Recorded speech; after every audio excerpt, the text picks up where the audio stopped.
Is it all right? Hi, it is Thursday, April 18th, and we're going to discuss swimming with ghosts. But before we do, I was just in Israel and I got home 2 weeks ago. And the question is, was it great? It was, but it was very, very emotional. I Yeah. went a little bit early because I had to do an adult enrichment and I didn't want to be jet lagged. And in fact, I met with Rabbi Zoe Klein, Candle Feather, Wooden Spoon. And then I had a mifgash, which means a meeting. And that was like 3 days. And it was really hard. A lot of crying. I mean, we went and I'll show you now. Here we go. Give me one. Now there. Let's go back to this. Go up here.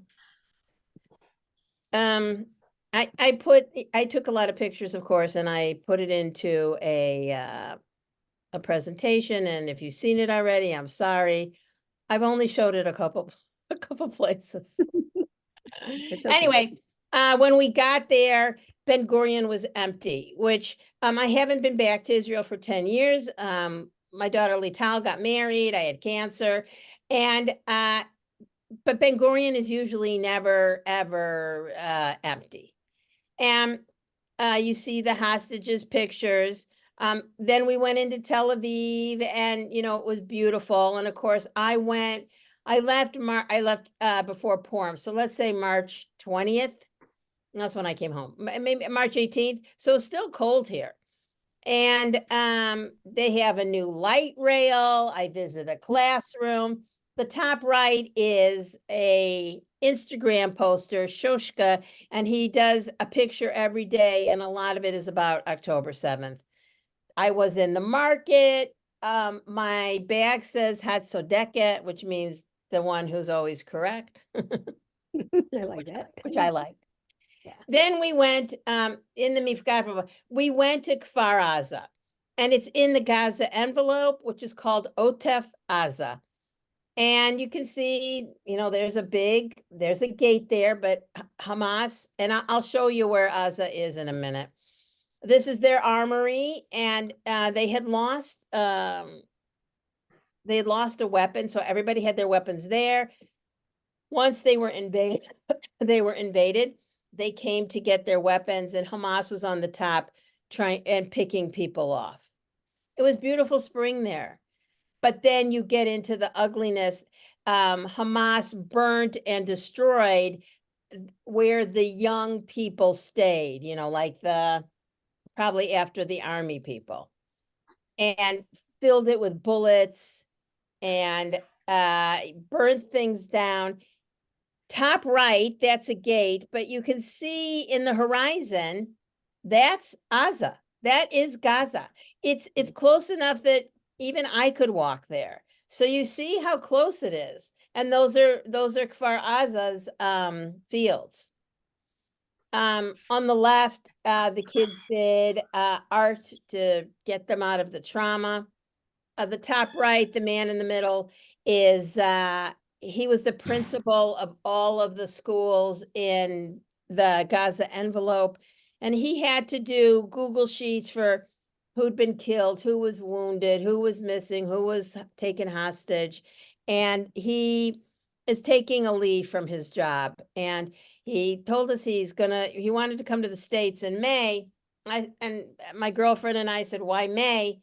Well, in May is Yom HaShoah, Yom HaZikaron, which is Memorial Day, and Yom HaAtzmaut, Israel Independence Day, and graduations. And he said his family just couldn't take it. They'd lost family, friends. It's one sad story after another.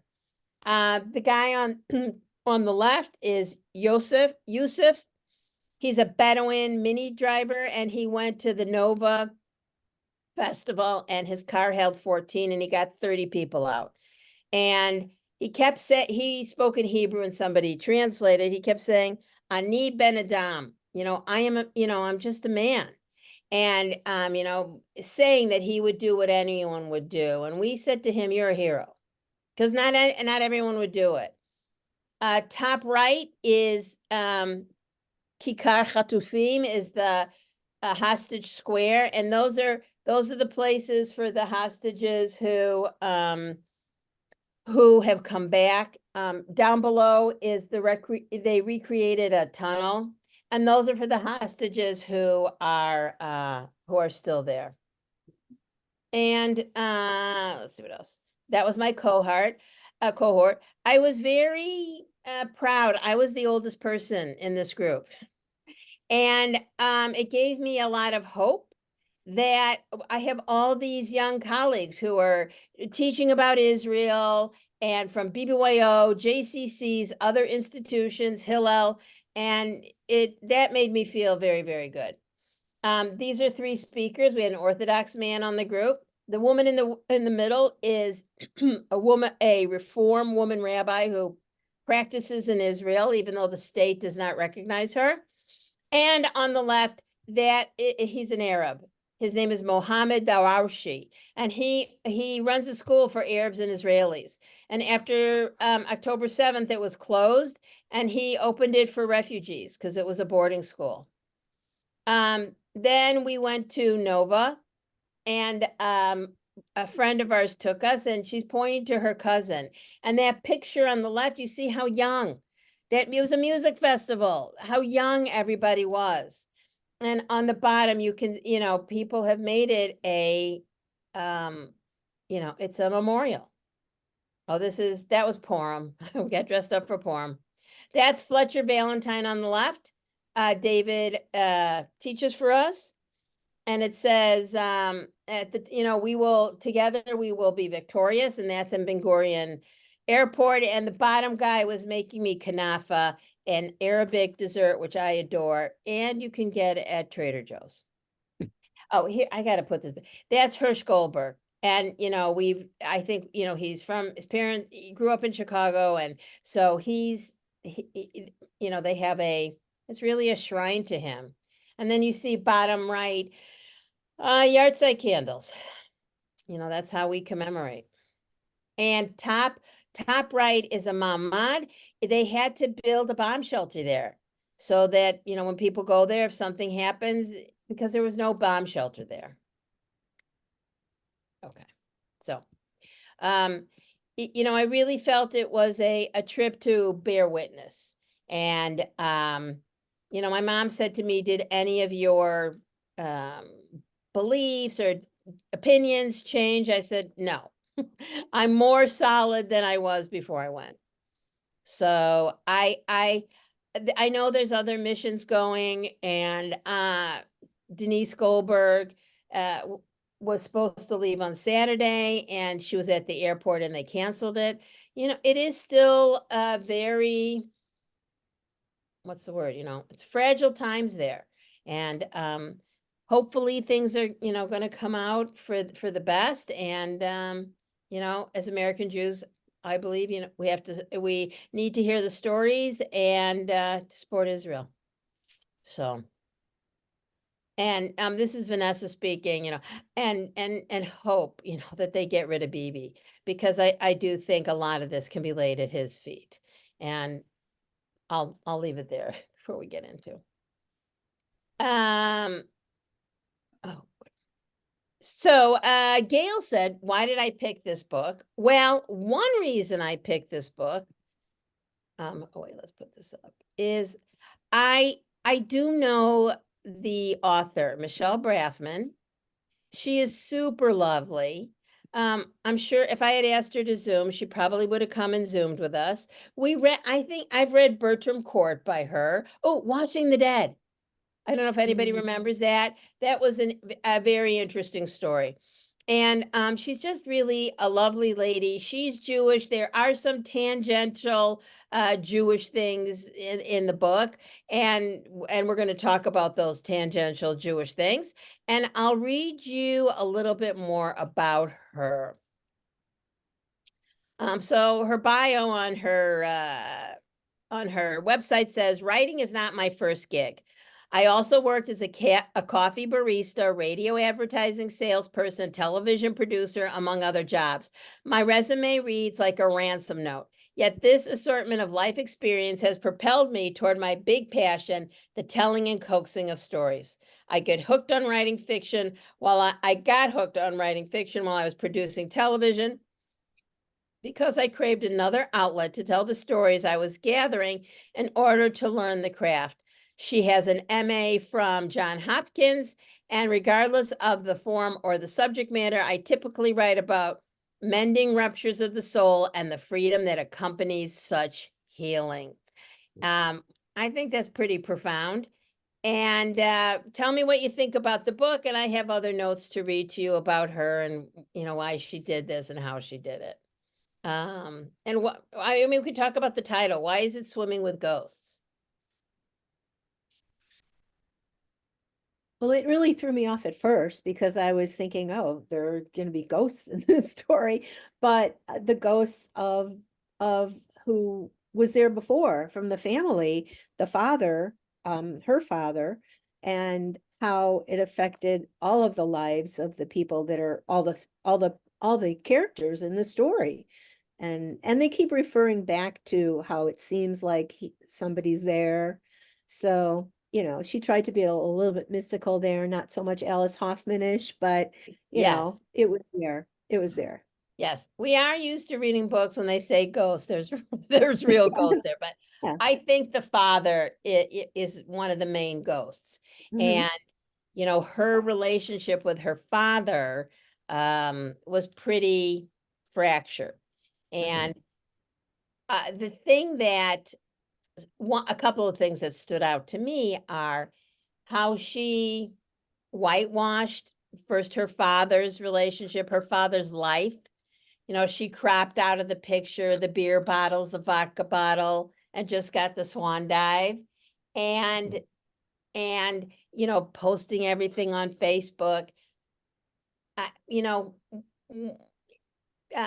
Gail said that her daughter, they belonged to a swim club, and Lynn, your kids were in swim club.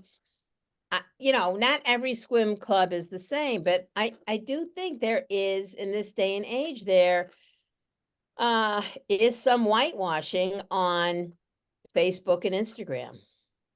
Thoughts on that?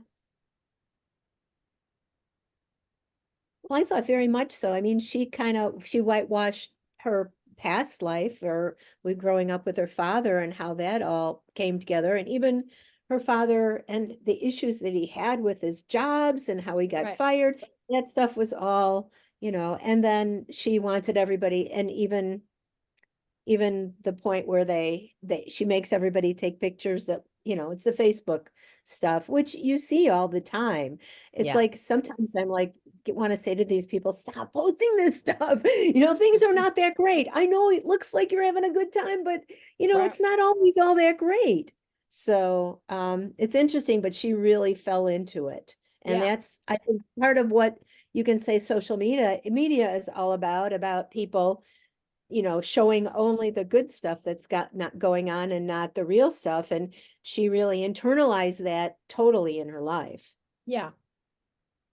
I had a much a younger colleague. In fact, she's Lital and Abby's age. And when she became a rabbi, she continued to post like she was, in college or what. And I didn't say to her, but I said someone has to tell her. It's just not Professional. yes. It's not professional. I was going to say it's not seemly. And she's a rabbi. Like, she has congregants who read all of that. And it always made me cringe. And there were times, yeah, Merle, go ahead. Wait. All right, I unmuted you. No, wait. Okay.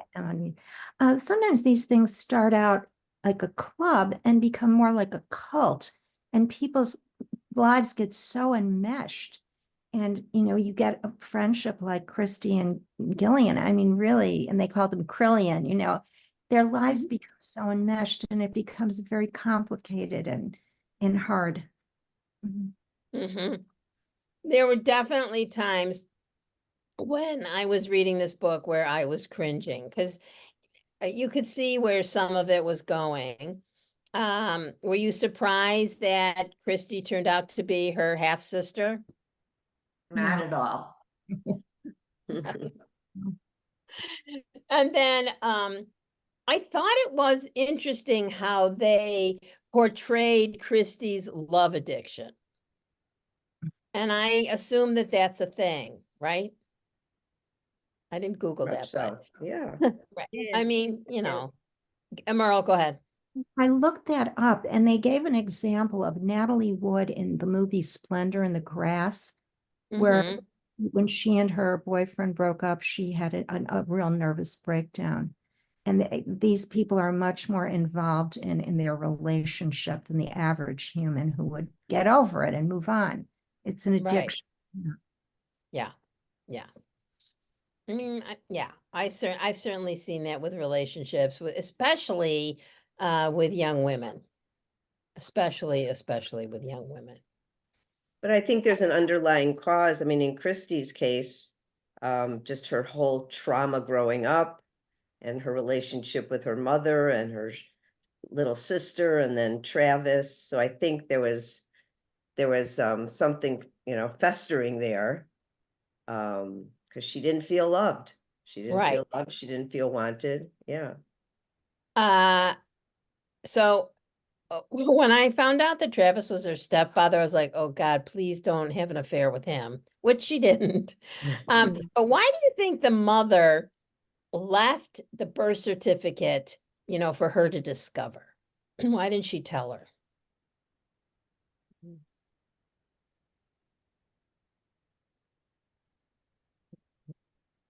That's a good question.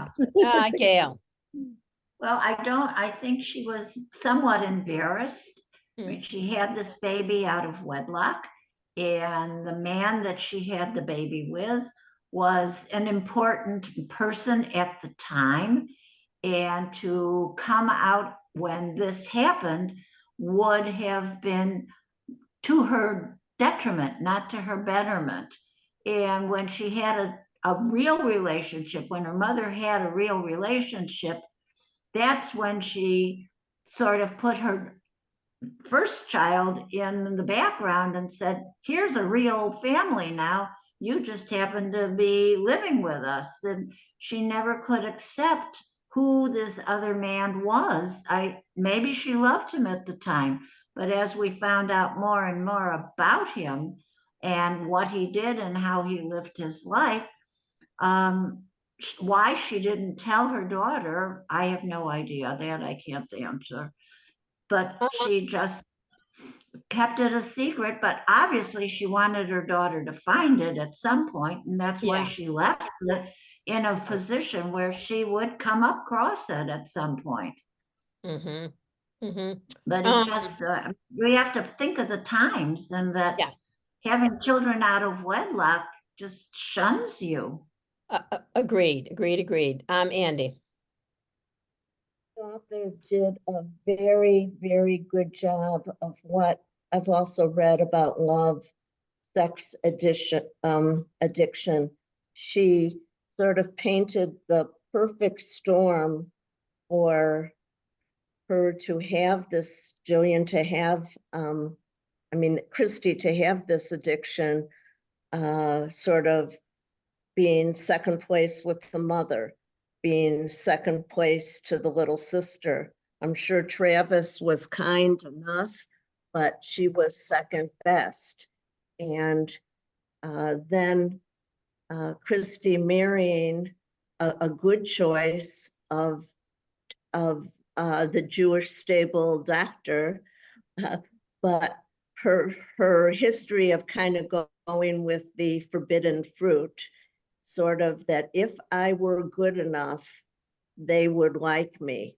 It's sort of a sick flip of self-worth, that why she went after Julian's husband. Right. Thoughts on that?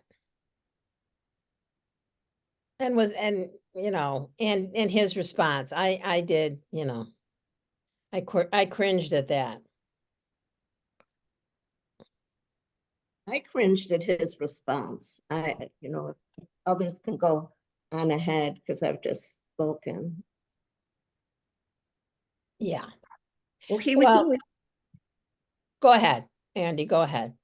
well, he was feeling like his manhood was questioned. First, he lost his job, and his wife was like Little Miss Perfect in the community. We got a sense that their love life maybe lacked a little luster. And I think being the coach, this attention kind of went to him. But Yeah. I think he was basically a good man. I think he felt awful about what he did. A classic wrong place, wrong time with a very, very, very tempting. And a sexualized, woman who, and if you look at that love addiction, she just wanted his attention, and it was like the chase. And do you think skipping to the ending, at the ending where Jillian, and they push it ahead of you, do you think that was a realistic ending, that Jillian forgave him? And yes, no? No. Yeah. I didn't think it was. I mean, I don't know. Does I anyone? would think it would Hey. take a while. I It think it would what? take a while. I think it would take a while for her to really feel like, she had forgiven him because, I mean, this was like her sister. Uh-huh. And they were friends like they were sisters too, but Right. even before then. So it was a little bit hard to understand that it happened within a year. Yeah. And I think that, I think Christy realized that Jillian had shown her more love than her mother. Her real sister, I think that was just a damaged relationships, with Nora, because, Christy was so damaged. She couldn't say, I don't think she could salvage that relationship. So here was this woman, Jillian, who had shown her love and got her into the swim club and, how to do things right. And yeah. Why do you think Michelle made Christy a convert? And, why was that family Jewish? Any thoughts on that? Well, Andy, why are you laughing?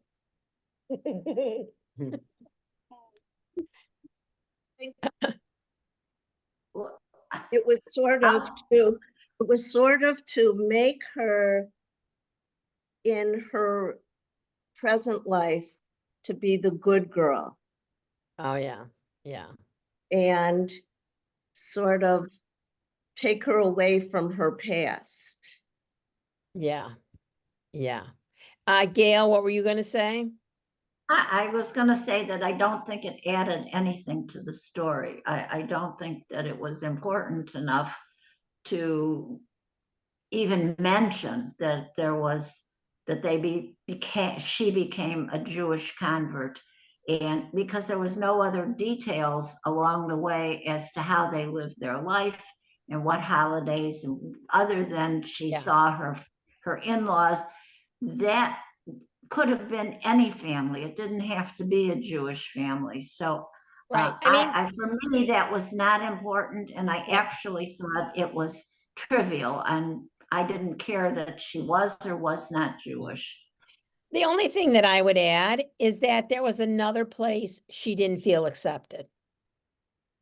So Maybe. she didn't feel accepted in her family. She didn't feel accepted because she was a convert. She didn't feel accepted with her in-laws. And then she was mad when the son went on birthright, or he went on a trip with them, or whatever. He went to Israel. She didn't understand that. And it adds to her background psyche, I think. Well, she led a life that was a fake life, as did all of the characters in this story. They all pretended to be something they weren't. They were all unhappy with the lives that they were living. And the pictures didn't tell the story, but that's why she took them, Yeah. was to say, look, we're all happy Right. campers, but not really so. Wait, oh, I forgot what I was gonna say. Sorry. I know it's all right. Well, Admiral, oh, Well, the husbands have a whole separate category, and there was there's a section about David that I thought was interesting. Oh, to be David, to be David. Oh, oh, to that, his free thoughts on golf games with his buddies, reunions with his med school friends, and the occasional tiff with his intrusive mother, who was out of his hair for the bulk of the summer. Now Israel feels like a safer place than their community pool, because it is. Well, I don't know I was, about right now, but yeah. I was gonna say, Gail, I think David was happy. mhm. And he was He a was doctor. oblivious. Was a David- doctor, and even though he was not always around, he was trustworthy. And maybe that's what the Jewish part, I was thinking maybe that's why he Yeah. was Jewish, because he was like all above board and a doctor, My son's a doctor. I think too, it was also, just like Lynn said, the status of being married to the Jewish doctor and in the community, what Christie risked by her completely inappropriate behavior to herself, to her husband, that I think For being kids, the for kids. kids. Right. It's I But- was also gonna say, I think some of the kids were happy. I mean, not Justin, especially after he saw his, father having an affair. But I think Christie's kids were happy, right? And I also keep thinking about the generator, and they have this big house. And they're the only one in the neighborhood with air conditioning. And I was like, yikes. Yeah. All right, let me tell you a little bit more about Michelle. They call it a summary, but in this interview, they said, "Why did you write this book?" I'm not sure that I could not have written this book for 14 years. That's a long time. And Lynn, you may have done an equal amount of years. My family and I devoted ourselves to the wondrous, all-consuming cocoon of our country's summer swim league, our county's summer swim league. Both of my kids swam and later coached. My husband announced the Saturday morning competitions, and I repped the team, which meant running the meets and getting too involved in the hiring and managing of coaches. It's a year-round gig. No buffer exists between parents and swimmers because volunteers operate the meets. Yikes. Within this tight community of hardworking adults, I watch more than a few moms and dads periodically lose their sense of equanimity. And guess what? I had a few less than stellar moments during my 10 years as swim mom. Yikes. Full disclosure, once my daughter caught me looking up the times of a swimmer who was trash talking my son. We had a good laugh, but I had to ask myself what was pulling me into the dark corners of my psyche. What of my own stuff was I bringing to the pool? Who were my ghosts? My novels typically begin with such an uncomfy reckoning. So back to your questions, though, the specific pathway into swimming with ghosts materialized in the aftermath of the 2012 derecho, that hurricane thing, a fast and furious Washington, D.C. area land hurricane that downed massive trees, left the city and suburbs without power for almost a full week. All the ghosts came out to play. So, I think it's interesting that she lived that lifestyle. I don't think she was either Christy or Jillian, but you can get wrapped up in what your kids are doing. Theater moms, sports moms, Merle. Yeah, and in my family, it was always music, chorus, and moving up to the next chorus and the next chorus. And my daughter became president of the chorus. And so it was always baking brownies and having meetings. And it really became a very big part of our life. But I have a niece and nephew who were involved in swimming in Connecticut. And my niece said to me, Auntie Merle, you don't know how hard it is to have your whole life be about winning or losing the swim meet. And it was, she and her brother were great swimmers, but I could, and mostly winning, but I could see how intense that was for her. I mean, she communicated it. So that all these children in this swim club were probably feeling that too. Who does the best dive? Who does the best crawl? You know, who does the best breaststroke, whatever. Yeah. Yeah. Well, Uh, your times are what makes the meet. And, the whole thing is that the best part about swimming is you're always against yourself. You're trying to get your times down. But there is also the part of those competitive families who really want to be the best. And the parents are always there with the cameras, and it's there, it can be intense. But it can go either way. It depends upon what your attitude is in your family. um, yeah. It's just a lot, I think, for any family. And to get, and we look, with Hebrew school and all that stuff, we see a lot of this, whatever sport it is. And, I said in my next life, I'm going to come back as a coach. Because whatever those coaches say, the kids do. And I said once, can you imagine if I said, okay, Kita Bet, you didn't really learn V'ahavta, you have to stay 20 minutes late. Yeah. And there'd be a riot in the parking lot. And my kids did sports, and I would be sitting in that parking lot waiting because the coach kept them after for X, Y, and Z. And this is back in the day. I don't know what they do now, but you had to go sit for some an assembly with all the kids who are in sports, and the coaches ran it. And the coaches, I'll just be honest, my kids aren't there anymore. We're not Phi Beta Kappas. And they'd send, they'd have handouts with typos and grammatical errors. And I was like, I can't believe this guy gets an hour, 2 hours of my time every year. And they were punitive, those coaches. Punitive, if you didn't show up for this, you didn't play for that. So Arthur was a coach, and he coached all of our kids. And when the last one grew up, he said, well, I'm really going to miss it. I said, well, we could get a foster child. And then I started, I said we could get an African American foster child, because in Deerfield, they'd be very sporty anyway. But I do think he misses it. And it was a big part of our life.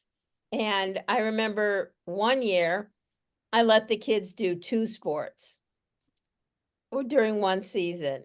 And Arthur and I have full-time jobs, and I said, that's it, 1 sport a season. I can't be going to games and practices. It was ridiculous. And you see how frantic parents in the suburbs are, taking their kids hither and thither with all these different things. So, yeah. Leanne. Yeah, I think you're describing Charlie, because he felt no respect from anybody. He was just, nobody paid him any attention. And when he became coach, he had all the moms, and all the kids just adoring him. And he felt, that was kind of an addiction for him. He really, enjoyed all those accolades. But I agree with you, because I was at the high school for over 20 years, and the respect, they don't even call coaches by their, Mr. So-and-so or Miss, it's coach. And so it's a totally different level of engagement. Yeah. Yes, it is. And it just blew me away that, you know, and I'm generalizing, but how stupid they were. You know, like they'd get up in front of the group and could barely string 3 sentences together. So, you know, and you think about our society and what do we value? And even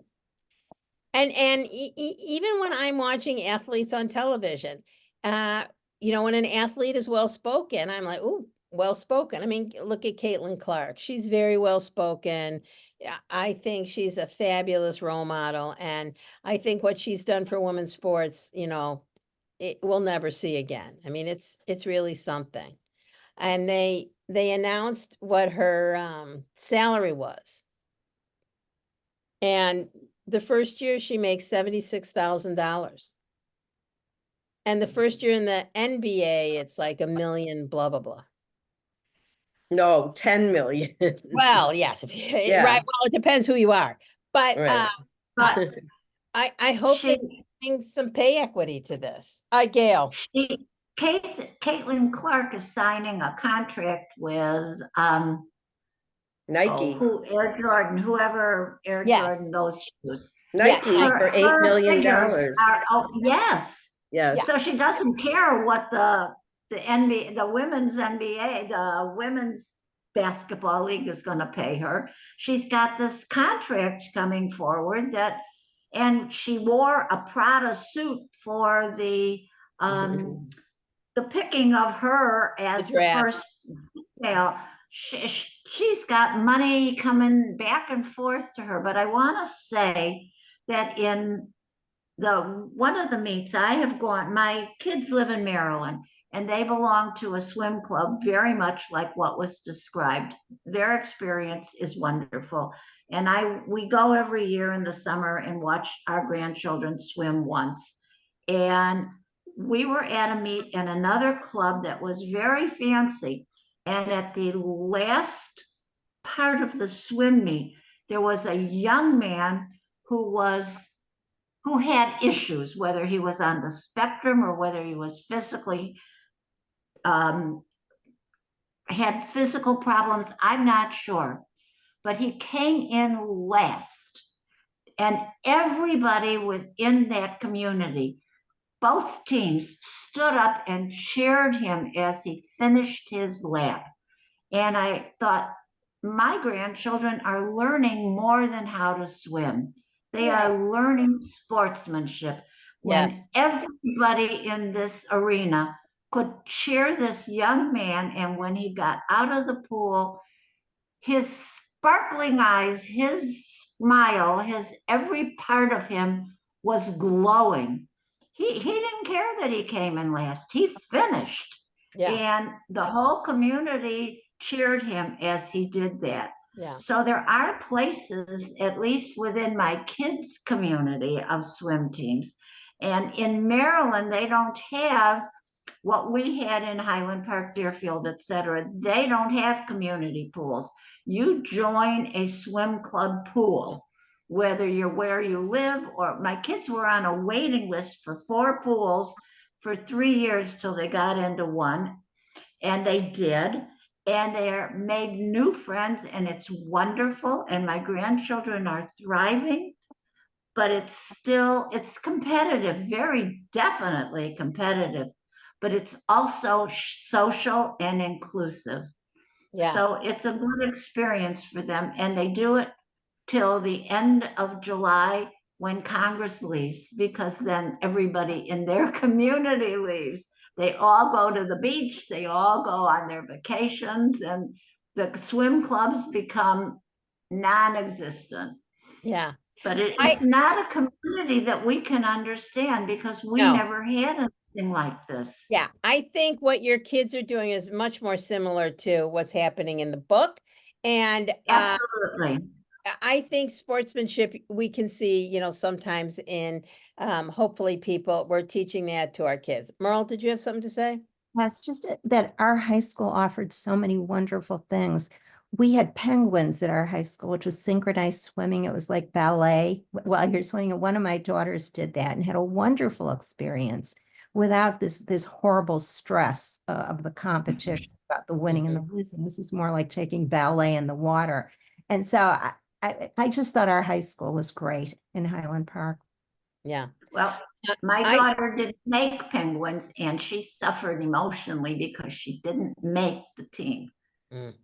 She thought she was good enough, but for whatever reason, they didn't. Yeah. And really, it affected her way of enjoying her 4 years there. Although she did other things, penguins rejected her. I She think, wasn't good enough for the team. And that's part of life. There are parts where you just don't make the team, whether you think you're good enough or not. But for her, penguins was like a clique that she didn't enter. yeah. But that was one child and one experience. I think in all of our, look, we are very privileged to live on the North Shore and we have fabulous high schools. And I think some of our high schools, it's hard to get into, whether it be sports or debate or penguins or track, basketball, whatever it is. It's, and I look especially at New Trier, which has, 5,000 kids, and Stevenson also. That I know that my kids went to Deerfield High School. It was just easier to participate because there was less kids. And my son, who was on the spectrum, he did theater, and they were, again, very inclusive, and he loved it. But if he had been in a giant school, I don't know what it would have happened. And so you have to kind of have a happy medium somewhere, so kids can participate and feel included. But Gail, I like what you said. This is life. This is real life. I also felt that I thought Christy and Charlie had the ultimate happy ending because she forgave him, or was forgiving him, or whatever, and he got into a new job. Like, she did like tie up all those loose ends. And I think I got it right. Christy never told David what she did, right? Not We in the don't book. know. Yeah. Yeah, I I- thought she did. Did she? No, I think Beverly told her to keep it to herself.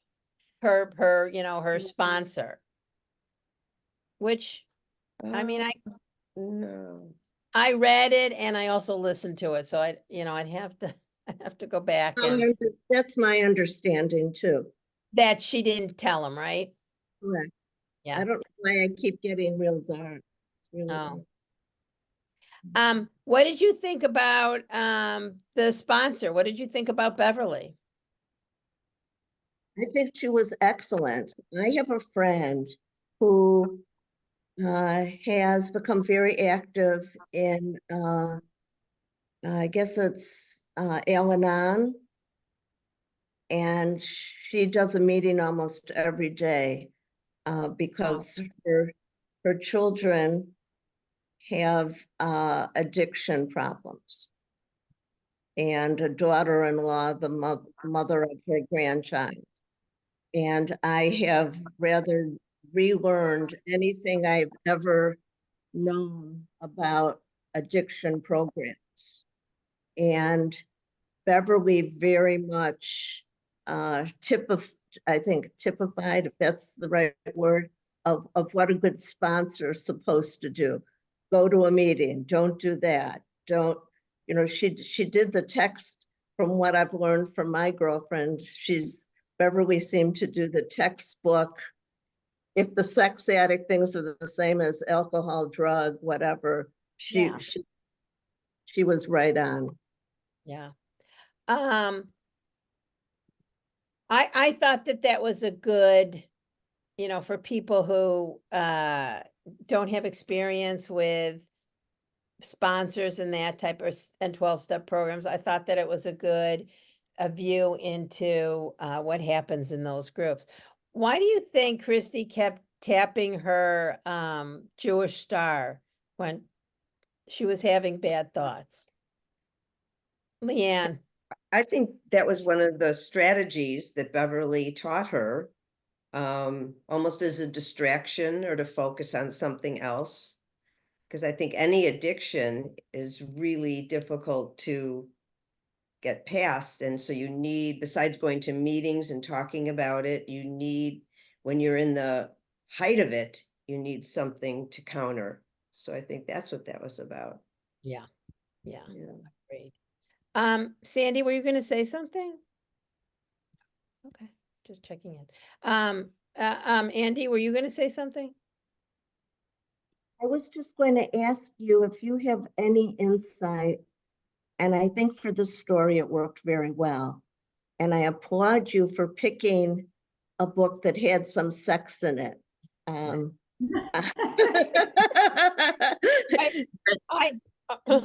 I, I have two stories for this group. One, Brenda Turner couldn't make it tonight. Yeah, oh, she's gonna see this. I'll send her the recording, but she said she loved the book. And I was a little worried, you know, when I got through some of the sexy parts of the book. But you know, I think that that's, you know, part of reading, and I don't think it was that explicit or anything like that. The other anecdotal thing is I was at Trader Joe's today, and you know Joan Smith, who comes on occasionally? Yeah. Yes.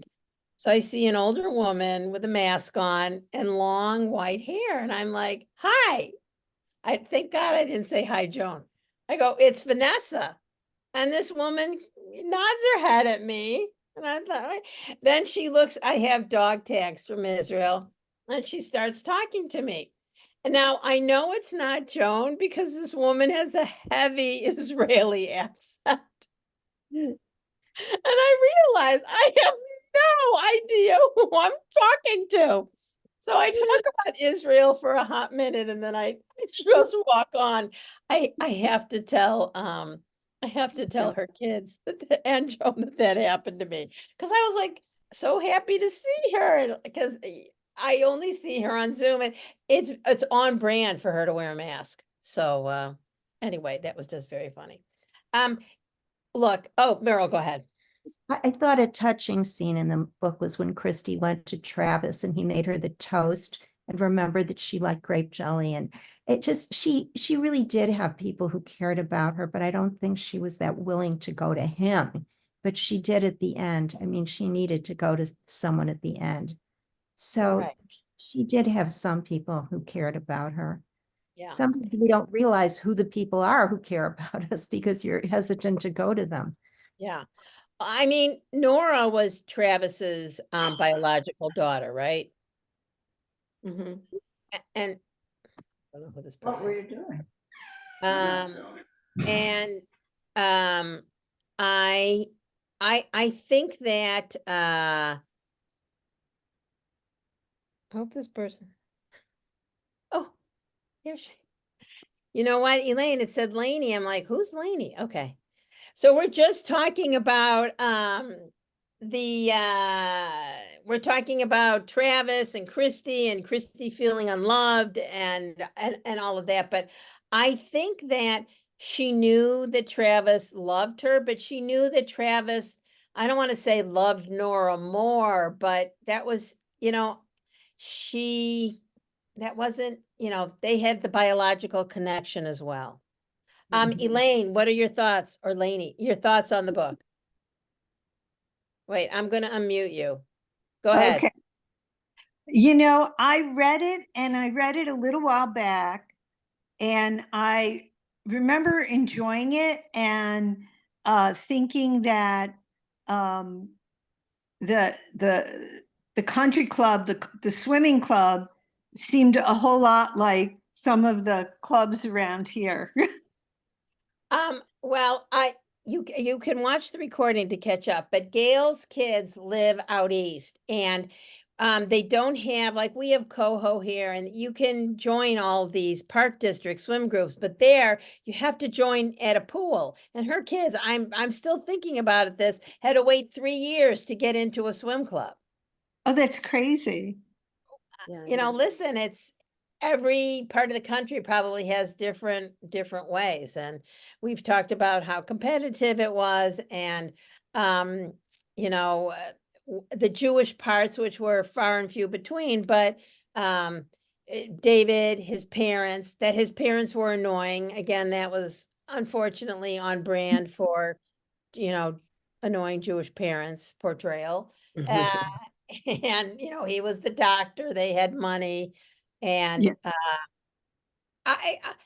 we haven't, when she started doing the destructive behavior and went to the bar, and she would just buy all new clothes and then throw them out and leave them in the, that is super destructive behavior. And I don't think she called the sponsor Beverly during that time.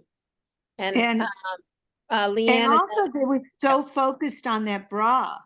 That Oh, bra was bra. such a big plot point. we haven't brought that up yet. That was a big plot point. You are Sorry. correct. I have a lot of bra on the mind right now. Yeah, you do. Leanne. I was just thinking that what we haven't talked about in terms of Travis is Travis was the only person who knew her addiction, who knew her past, who I think loved her. He was the one that found her all those times with the boyfriends in the basement or whatever. He was the one that was really concerned about her attraction to Charlie. I think he plays a real key role in this in terms of helping her. I as much as always, he could. yeah, I always ask people, which characters did you like in the book? Like, who did you? I liked him. But I was like also- Travis too. I Yeah. was also thinking about her perception of what she expected Wait, from, Christy? yeah, Chrissy, her perception of what she expected from Travis when, like Leanne said, he was there for her and she didn't really feel he was, but he really was. So a lot of it is, and this is so common, your perception of what is going on is often so different than where it's coming from on the other side. And I think that was part of what was so interesting about these characters, because their perceptions about what was going on was not really what was happening from the other side, but that's so common. People do that all the time. Yeah. And I think that's part of the transcendence of this book, is that people often don't realize what other people, well, you can't ever realize what other people are thinking, but your expectations are often different than what's going on. How do we think Justin came out of this? Oh, wait, I'm sorry, Andy, go ahead. I can't remember his name, but the brother who was had a he really was quite the hero, and Wait, which brother, Patrick or Sebby?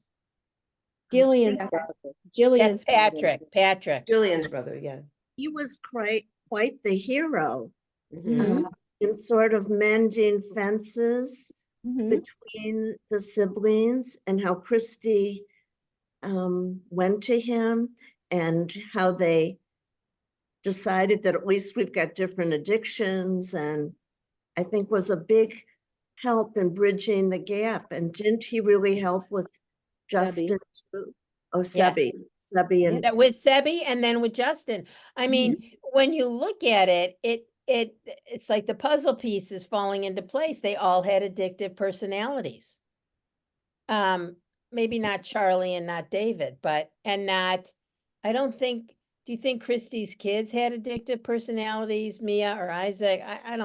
We don't know them well enough. Mia hooked up with that guy and then was smart enough to realize, not for me. Yeah. Yeah. You know? Yeah. All right, going back to Justin, do you think he was okay at the end? Merle. I think because she ends the story with him and then Yeah. he dives and the last words are like a swan. It seemed like he was okay. Like, Sebastian wasn't there anymore. They didn't need his ghost because now Justin could be the great swimmer. That's good. Yeah, I like that. I like that a lot. Yeah. And did we ever really find out what Jillian thought about finding out her husband, not her husband, that I think she knew her father had affairs, right? Yeah. Yeah. Because And then you every- wonder how many other half siblings I was thinking about that. There are, yes, Yeah, I was thinking about that. yeah. There was a Chicago Med or something, and I only watched a part of it, but these two people come in and they're having a hard time with infertility and they run a DNA and they're siblings because of sperm donors. Mm, And they explain it that back in the day there was only so many fertility clinics and so many donors, and that's what happened. Any other comments about this book? Yes, Leanne. I was just gonna say that we haven't really talked about Jillian's addiction, but I Oh. think, Christy Oh. had her addiction that was so destructive to her. Jillian's addiction was destructive to herself, to her children, to her husband. To her I mean, look friend. at her friends, look at her job. I mean, she Yeah. was so tight and had to be in so much control. Yeah. Yeah, she That's was pretty wound, destructive. right, very tight, destructive. wound very, very tight. And, I'm portraying the picture and like when she had to go exercise and if she didn't, Mhm. she'd go off the deep end. I mean, personally, I just can't understand that, but just saying, just saying. So, Same. I did like the way it ended. I mean, I thought she wrapped it up and, you know, and I did like, I thought Christy tried to straighten herself out and they all, they were works in progress and, I can appreciate that. So next month, we're meeting on May 16th. And we're meeting the book is Heaven and Earth Grocery Store by James McBride. I think it's one of the best books I've read this year. And he has other books, and we'll talk a little bit about that, but he wrote The Color of Water, and he has a fascinating, his personal history. He's, a biracial kid, and his mother was a white Jewish woman, and he grew up very poor. And this story is, obviously fiction, but I think it'll give us a lot to talk about. And yeah. So and I have one more minute. So lots of the stuff going on at Macomb.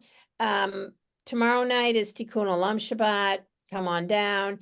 And then we have at the end of the month, we have the gala and we have Rise Against Hunger. We're really going to need volunteers on Sunday morning to help us pack 15,000 packets of food. And at Legacy Lakeside, we did it a couple of times.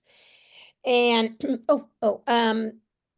on May 5th in the evening, it's Erev Yom HaShoah, and we have a speaker and a service at 6:30 Sunday night. And we had a speaker last week in Adult Enrichment, June Hirsch, and she has a cookbook, and I have a couple left over, but it's a survivor's cookbook. And so if you think you could bake for me, I'm looking for people to do some of the recipes out of the book. Just, give me an email. And then May 14th, it is like right between Yom HaZikaron, Memorial Day, and Yom HaAtzmaut, Independence Day, and we're watching a film on Nova, the music festival, and then we'll have a panel afterwards. So watch your Macomb at home. There's just a lot going on, and it's great to see everyone. Thank you for coming this evening. Sorry to be a late comer. That's okay. That's okay. You gave us some good comments. I'll be in touch. I will be in touch. All right. Thank you, Vanessa. Oh, my pleasure. Thank you. Bye. Bye.